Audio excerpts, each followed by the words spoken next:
It's hump day. We're hoping and praying and believing that all is going to go well in the market today. Planning for the market and everything to go well today. Yes, yes, yes. We're decreeing and declaring that it is well. August, anybody who saw my social media saw that August was not your girl's best month. I didn't put it in my show notes for this week. I put it all in my social media. I figured anybody who follows me in social media, that was enough. And if you follow me on YouTube, if you see my post, you also saw it there because I put it there. People commented that they were appreciating my transparency. I want to say that if people tell you that they always win, they're not being truthful. Okay. Nobody in this here stock market always wins. All right. Nobody always wins. This is the first month, though, that in a while, in a long while, that I've gone a month and had an overall red month. But you know what? It's been good. It's been good. It gave me a lesson in trading psychology. It's been good, especially because we're getting ready to open up E2T University. And that part of the educational piece of learning trading includes trade psychology.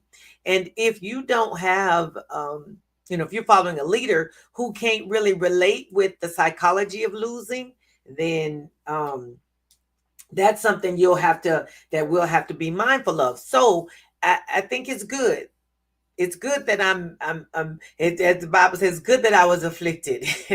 It's good for me to be in this space so that it's very close to me. So that way, as I go to teach in E2T University for this next 12 weeks, that's starting on September 22nd, as I teach this, for the 12 weeks as we run it, it's going to be very near and dear to me what it feels like to be at a pace or in a space where you're maybe at a losing streak, if you want to call it a losing streak, so that I literally can help talk through how does it feel, what does it look like, what does it feel like, and how do you spin out. It's one thing when you're on a streak where you're winning, then you can't necessarily identify when people are not. All right. So how do we help each other? How do you help yourself? Streak ain't a winning streak, right? When the streak is not a winning streak. How do we spin out of that when it's not? So now that I'm in this situation, gonna give me nice real time data on how to manage the situation when you're spinning out of it. How do you get yourself out there? So um yeah, it doesn't feel great, of course. I'm not gonna lie, right? As they say, if I'm honest, if I'm honest, it doesn't feel great. It doesn't feel wonderful, but uh it is giving me information that is going to help me to be even a better teacher and a better leader as I lead people through the process. Because as I run the membership, even we have people in our membership who are also experiencing losses as we traverse this ground together. And I have to continue to lead people, managing my own emotions and knowing that I have people who are with me who are also managing theirs. Now everybody in there ain't losing. So get me right. Ain't like everybody losing. Everybody, and if we look at the the 6 months, 8 months we've been in, we overall for the year are not in the red either. But sometimes when you're losing, you forget all about the fact that we spent 7 months winning. We've forgotten all about the fact that we've been winning for 5, 6, and 7 months, and all we can see is right now. We're losing. We don't forget all about January, February, March, April, May. Somehow those wins have now gotten lost. But now we can see as we lost in August, people ready to throw in the boat. Well, you just know that, we if you look back, you can see most likely almost everybody is still in the black. But of course, nothing's ever everybody. So everybody's situation is different. Hey, Tanya, everybody's situation is different. But we look at cumulative gains and losses.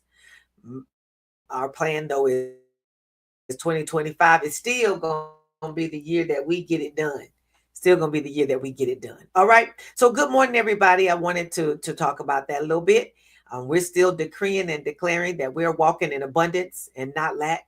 We are walking in prosperity. That we do. I still do believe that what we got going here, that the stock market is one of the best places to get this done, and we get it done by way of the stock market because it's one of the best places for gains, even in the midst of all the economic issues, the inflationary issues. The stock market surviving through the Great Depression, all the things. Listen, that's where the money is. It's where the money resides. And we're going to go get it. We're going to get it at $5 a time, $10 a time, $20, $2,000 a time. We're going to get it in pieces and bits, little bit by little bit, lot bit by lot bit. We're going to keep getting it, and we're going to keep pulling it up out the stock market because we know more now than we knew last week, last month, last year. We know more than we knew then. Right, so we're gonna keep on making it do what it do. Let's go look at what's his name did. What's his name? Because it's what's his name? We're gonna go look at what's his name, what he did yesterday. All right, let's look at where the VIX is right now. VIX is at 1721, which I think is quite interesting that it's at 1721 and the market is up still. Even though the VIX is up, so is the market, right? Currently, the market is at 64.35, and you can see back here, we was 63.73, 63, 62. It don't climbed, right? Right on up out of where it was. Yesterday, we were in the 6300s. Let me see if I can get us to where we were. Shoot, this was all yesterday. It dropped even over last night, dropped right back into 63.68, hit a nice low support area and bounced right off of it, right? September. This is looking at SPX 500. I'm going to take us to the SPX chart too, just the plain SPX chart, so that way we can see just what happened during the day and how yesterday it just climbed. Okay, I may need to go to another SPX. Y'all gonna see something about the lines. I know you're gonna be like, look at all them lines. Who can see what's going on? So many lines.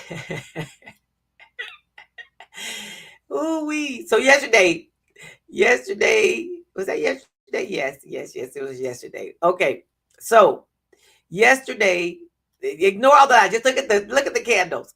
We gapped down yesterday. SPX gapped down from 64.60, which is where it closed on Friday, and it gapped down to 63.82 yesterday morning. It gapped down, had a little bit of a pop up here back to 64, went above 64.05. Looked like it wasn't going to be able to hold above 6,400. Had a drop off back down to 63.60. 63.60 dropped down to there, went down, filled up a gap because there was a gap down here that it came down to fill.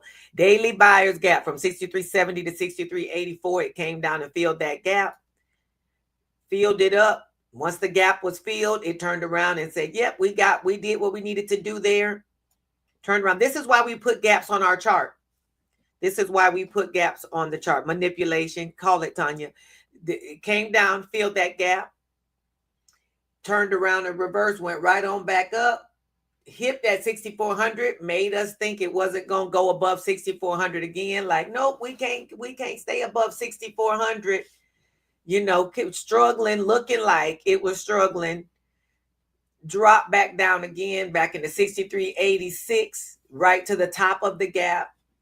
Right, opening range low, and then it popped right back up and ran from the 63.86 right around 245, 230. It ran up the rest of the day. Notice all of these green candles left a few fair value gaps behind. If we look here, we got a few fair value gaps that were left behind on the 15-minute chart. I need to change the color of that so we'll know that that's not a regular gap. That's a fair value gap. Let me get my color. Where Oh, where? I don't want it to be gray. I need it to be something like a pink. There we go. So I'll know it's not the same gap. All right, left some fair value gaps behind. Left one there. Left one here. Left those behind yesterday. Letting you know that it still got this, leaving some stuff behind it. It's going to want to come back and grab those two. Those are imbalances that need to be picked up from 63.99 to about 64.02, and from 64.09 to 64.14. This is what happens when the price is moving pretty strongly or consistently in one direction, and it's skipping over areas, so it leaves some fair value gaps or some things behind, right? 15-minute fair value gap is what I'm writing in there. And then for this one, same thing, 15-minute fair value gap. Put that on my chart. So that's just how we end up with all these lines and things. So that way, when I come back to stuff, I'll remember. Do you remember? Yeah, I'll remember what it was supposed to be. All right. All right. So that's what was left behind. We do have some support, obviously, at 6,400, support and resistance, because 6,400 is a psychological number. Those big psychological numbers are always going to provide some support and resistance when we bump across them. But now that we're above 6,400, 6,415, I can go back and show you SPX 500 and show you where current price is right now is at 64.38. So now SPX is in the post-market pre-market is above all the moving averages. This is the 200 period moving average and the 100 and the 20 and the 9. It's above all those moving averages. This one's kind of flat, but it's at 64.37 right now. So even above where it closed yesterday, it is up higher than there, has gone up as high as 64.50. And the VIX is in the 17s, which again is a little weird that the VIX is at 17, but the market is up at 64.50, 64.38, which is a little higher than it was yesterday. Okay. So yeah, the VIX being up generally signals that the market is down, which it don't look like that right now. There was a fair value gap that was here that needed to be filled. And see, this was a big gap that was from the gap down from Friday to yesterday. And this gap, this fair value gap, this pink here was being filled by this price action. So I'm not surprised that we're up here filling in this pink. See how the price action is filling in this pink. I'm not actually surprised. There's a 1 hour and a 4 hour for fair value gap. I'm not surprised that we're filling in those gaps because there's an imbalance there, and the price action needs to go up in there, up as high as 64.53 to fill in this imbalance that was left created when the price gapped down yesterday from 64, from where it closed. This all needs to fill in with price action. So I'm not shocked that we're up here. Once it fills in, will it drop back down? Probably, but it's all speculation. I'm just telling you what I see. But that's where we are right now. 64.38 is currently where price is, filling in these things. I have a indicator that automatically populates these fair value gaps, and it's showing you where they are. But that's what happened yesterday. All right. That's what happened yesterday. Caught a couple of us. We actually experienced a loss yesterday because we were at 65. We were at 64.10 after the price showed that it looked like it was going to not be able to sustain above 64. Like it was not going to sustain above 6,400. We were in 64.10s as a community, and the price went on through 64.10 and with a push closed at 64.15. So as a community, some of us experienced a loss yesterday afternoon and the last few minutes when the price pushed past us into 64.15. So we're not trying to get our lick back, but we trying to get our lick back. Some of us trying to get our monties back from yesterday because this chart looked like it was, low. We was going to be fine at 64.10, but they tricked at us. That's all right though. We know how to manage that. We know how to manage that. All right, let's go again. I told you the VIX is at 1726 this morning, 1727. That's where we are with that. Yahoo Finance, big food shakeups can't fix the shift in consumer taste. Companies need to find a way to tackle weaker demand for marquee brands. Because see, when I'm in the store and I'm buying ketchup, they got a ketchup as an example. When I see that the Heinz ketchup is $5 and $6 for that bottle, and the store brand is $2 and some change, and I know they came out the same factory, made with the same stuff, I'm fine with buying the guy who's $2. For as ketchup, I'm not so keen on the ketchup that I'm willing to spend $2 and $3 more a bottle for ketchup. No, mayonnaise, ketchup, mustard, cereal, some stuff you gotta buy. You gotta get like the main brand. Like for me, if I'm buying, toaster waffles, I'm gonna get Eggo because the other ones they just don't taste the same. If I'm buying cereal, which I don't really buy cereal, but if I'm buying cereal, I'm gonna buy Cheerios because Tostitos don't taste the same. But the way cereal costs right now, I don't buy cereal. The most cereal I'm buying is the granola stuff to put on top of my cottage cheese and blueberries that I eat for breakfast. But I buy cottage cheese from Aldi. The Aldi brand to me tastes better than the Breakstones. So the Breakstones and Daisy, or a dollop of Daisy, the Aldi brand tastes better to me than Breakstones. Breakstones too salty. So I go with the Aldi brand. And Aldi, listen, don't sleep on Aldi.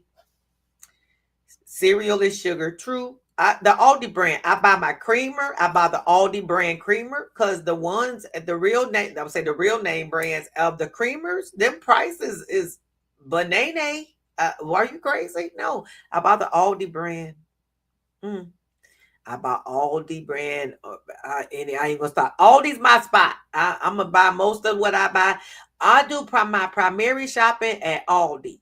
And then anything I can't find at Aldi, I'll go into Sam's or maybe Walmart for those. But the Aldi, the frozen seafood area, all the stuff I want, I can find it at Aldi. Aldi is, this is my Aldi. This is my Aldi commercial. I'm in Aldi, bruh. Yes, Aldi is the spot. That's where I'm gonna be. The sourdough bread at Aldi. Are you serious now? Yes, I get my blueberries, my fruit out of everything. I'm gonna get the majority of what I'm getting. I'm getting it at Aldi. Believe it. I buy the little bitty cups of chicken salad. They're just the right size. It come 4 to a pack, just the right size, personal size. It's just enough for me. I'm good at that. And the cheese, the individual cheese things, that's lunch for me. I'm there. Okay, Aldi is my store. Aldi's my store. The chicken prices, I'm gonna get a thing of thighs. Me and my husband, that's all we need. Aldi's my spot. Salmon, I'm gonna buy the thing, the little, what's it called? The slab. I call it slab. A slab of salmon. We'll eat off that 2 or 3 times. So Aldi. Aldi's my spot. I get the ribeye, 2 ribeye. Oh, I need to get out. I think I need breakfast. Two ribeye. Me and my husband, we good. Me and that's the ribeye at Aldi in the 2-pack. Yes. Yes. Yes, the butter at Aldi.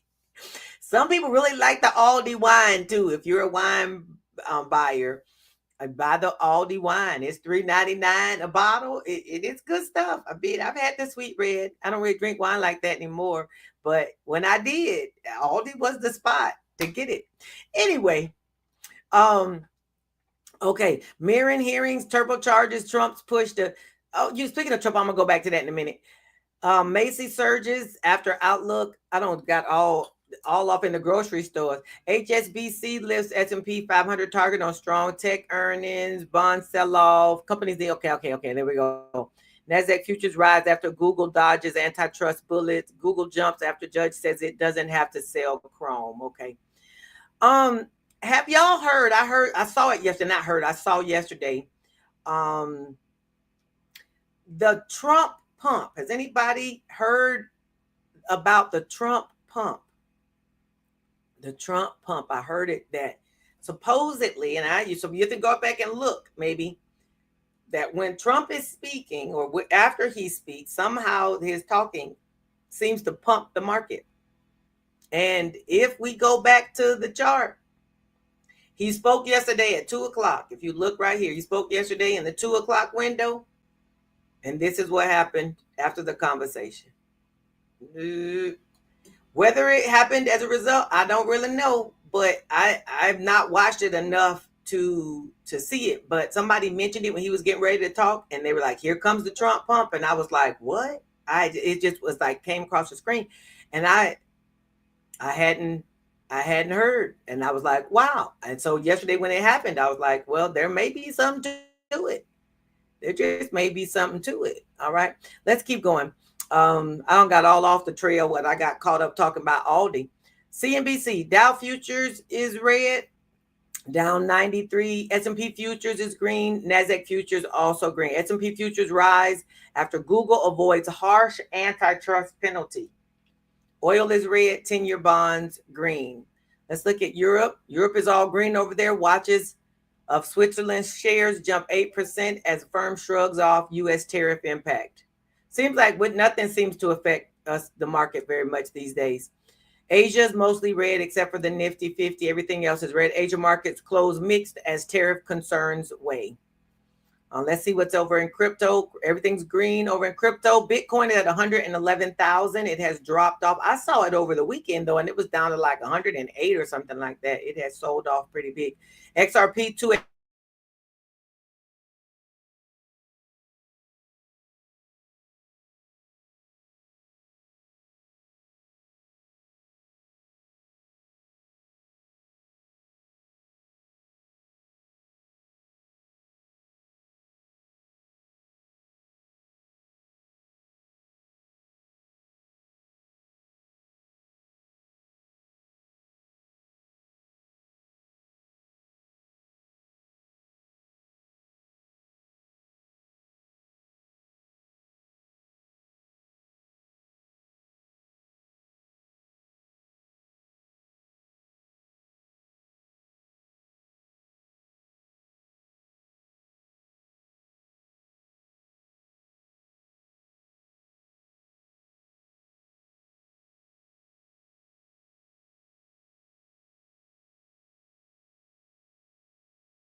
Are we still here?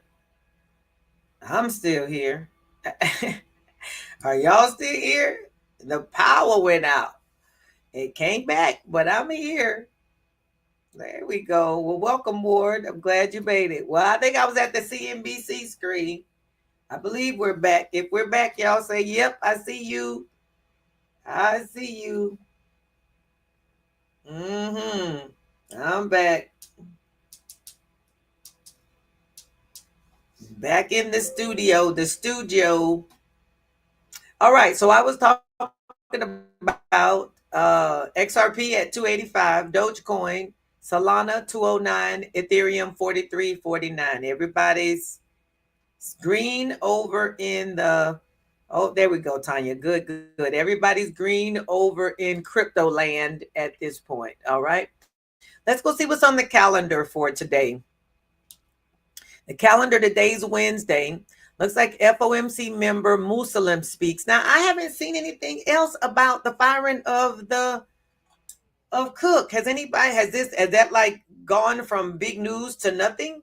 Because I just left the front covers immediately. Now, how does that work? Anyway, at 9 o'clock, that's going to happen. At 10 o'clock, we have JOLTS job openings. So data drops at 10 o'clock. Keep that in mind. When data drops at 10 o'clock, that means something's, and that's also a new 4-hour candle. So keep that in mind, that when something happens at 10 o'clock, it's just going to give it potentially do a turn. The 10 o'clock turnaround is real. The job openings will potentially cause a reshift, all the things, right? Data. Just be ready. Factory orders at 10 o'clock all day. We've got vehicle sales, total vehicle sales, 1:30. FOMC member Kashkari is going to speak. 2 o'clock, we've got the Beige Book. 4:30, we've got weekly statistical bulletins. Thursday, which is tomorrow, we've got some things happening before market opens. Unemployment claims happen at 8:30 in the morning, and 8:15 is non-farm employment. So that's some morning things. And we've got a 10 o'clock tomorrow morning. And Friday, we've got some 8:30 things. So watch that as you're talking about swinging into the weekend. All right. Keep that in mind. I want to continue as myself. Let's go to my filters. Every day I got to do this. Clear all. I don't know if I need to sign in. It keeps doing this. I think I've signed in the past and still had to do the same things. Let's see. Okay. So anything fresh up here that we haven't seen? Mortgage rates was at 7. Factory orders 10 o'clock. Joe's job openings 10 o'clock. Vehicle sales. Kashkari. It shows here that Kashkari is at 1:30. Muslim isn't mentioned on here. Just shows Kashkari speaking at 1:30. Beige Book at 2 o'clock and oil stock at 4:30. All right. Let's look at what earnings we had. Today's Wednesday. Dollar Tree, Camels was this morning. Macy's, they all were this morning. J. Jill. This afternoon, we've got Salesforce, C3 AI, Hewlett Packard, Asana. That's all this afternoon. ChargePoint, after market closes. Tomorrow morning, Shoe Carnival, Toro, 1-800-Flowers, SAIC. That's all tomorrow morning. Okay, America's Cart Mart. That's all that's happening there. Okay. Let's go to, nope, not there. E2T University is open for enrollment still. We're starting on September 22nd. I gave us the window of time for the reduced pricing, for the early bird pricing. So the price has gone up. We are dangerously close to a full house. So if you're considering it, you need to go ahead and get yourself all signed up and ready, starting on September 22nd. Okay. 12 weeks of trading, learning. All right, let's see what Adam had to say. Perfect trade at 11:55 a.m. yesterday. I posted a failed breakdown of 63.73. Triggers along. My target was 64.50 back test of where SPX broke down Tuesday morning. 64.49 20.25 was hit. Plan today. The work is done. Protect your gains. Ride a tiny runner. 64.54, 64.64 is the bonus. 64.37, 24, 64.11, and 13 are the first retraces. The gap between ES and SPX is 11 points.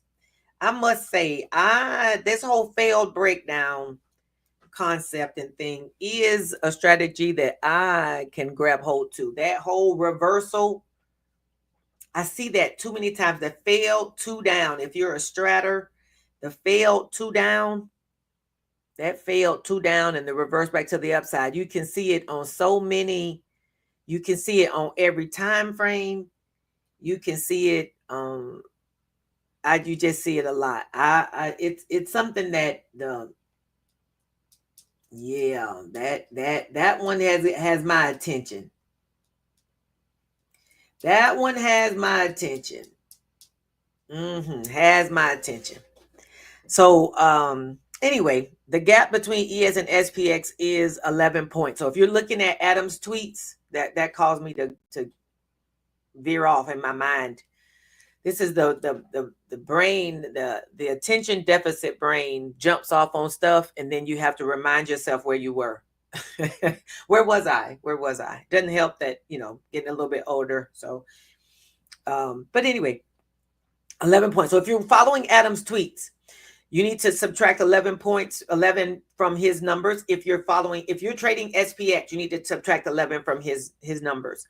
If you're trading ES, of course, trade straight his numbers. But if you're trading SPX like we do, subtract 11 until that changes. I think sometime this month or the end of this month, it's going to, the nomenclature will change again. But so far, subtract your 11 points. The gap has closed. It's closing. There. If you're trading XSP, we're looking for a range of 641 to 647. That's the range we're looking at if you're trading XSP. Okay. There is that. I think I mentioned E2T University is enrolling. I mentioned that already. We got 12 weeks and all that good stuff is happening in the 12 weeks. Trading psychology is one that we are definitely going to. It's something that's little talked about, but it is so useful. How do you manage your mind in the midst of your trading? Trading when it's going well, trading when it's not going well. How do you manage your emotions and your mind? The trading psychology is not really what's talked about. Most people talk about strategies, and I get it because I talk about strategies. But the mentals that go along with it, that's in there too. Anyway, that's E2T University. Let's go look at some charts so that way we can get ourselves all prepped and ready to open up the market at 9:30. This is SPY. Yesterday ran, it did its same good work that SPX did a nice little gap down, did a pop, pulled back a little bit down to 634, and then ran the rest of the day, started at 11 something, just like Adam said, and then moved the rest of the day going up. Let's see what we got in post market. So yesterday, SPY closed at 640.33. It's currently at 642.69. So about $2.50, $2 and some change. In the money, gapped up from yesterday's close about $2 higher than what it closed yesterday is where SPY is. All right. Triple Q,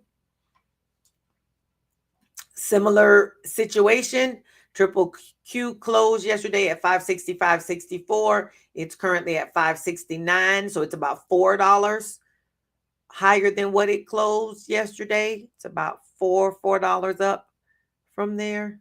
Or did I say $5? I said $5. No, $4. About $4 up higher than it closed yesterday. Same thing. IWM generally comes late to the party. It closed yesterday at 233. It's current 233. Let's get a more exact number because it's also still at 233. 233.92, currently at 233.26. So it's about 75 cents lower than it closed yesterday. That's where IWM is. Yep, that's where IWM is. I was looking at. Okay, let's go back to SPX. We'll go back to SPX 500.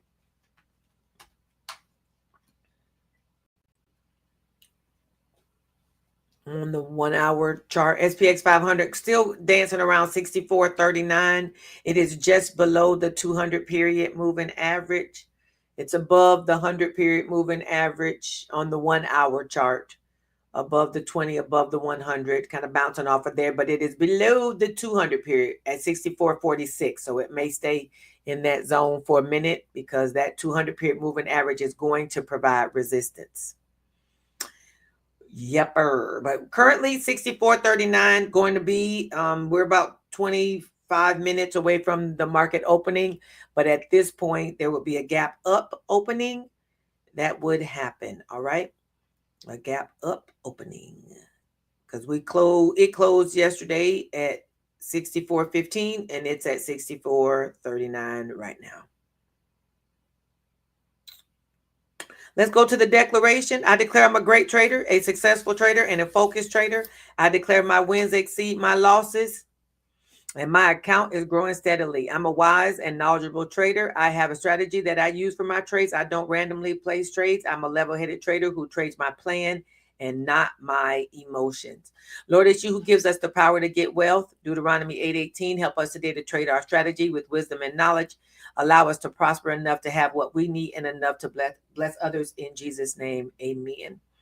One of the things we've done in our community is really try to fine tune what is our entry criteria. So that way we're not just randomly entering trades based on random things, right? We've nailed it down to, I think got like 6 or 7 things that we've said. These are criteria as to when we will enter our trades. So that way we're defining a strategy. Now we've got when will we enter and when will we exit? When will we exit? I talk fast so that the words kind of run together. When will we enter and when will we exit? I challenge you, for if you don't have that for yourself, to get that for yourself as well. When will you enter a trade and when will you exit a trade? That you clarify that for yourself. Because when we have those things clear and clarified, then it can take some of that emotion out of it. Now, it doesn't mean that we aren't still emotionally tied, because sometimes it's still hard to leave a trade that you think is going to be okay. But when we have our clear criteria, listen, and I'm not talking about this like I already got it all figured out, or that I've managed to do all the things I'm saying, because it's still sometimes very hard to leave a trade that I feel like it's going to turn around. And sometimes it doesn't. I'm like, I'm just going to wait to see if it does what it does. Or I'm not paying attention and I say, I'm just going to let it go to the end of the day and see what happens. And that's not necessarily the best thing to do, right? So it's not necessarily the best thing to do. Entry criteria, exit criteria. Define that for yourself, okay? Define those things for yourself. That's what I encourage you to do. All righty, everybody. We're going to go into the market today with wisdom, eyes wide open, right? We're going to stay green. Today will be a green day. We declare it. Today will be a green day. We're going to get this money. Today is a day we will get this money. And we're going to have a great day. Either way, we're going to have a great day. You're going to stay light, stay tight. Make sure that you do what you need to do to get this money and to stay green. All right. I'm going to see everybody in the market. Goodbye, everyone. Bye-bye.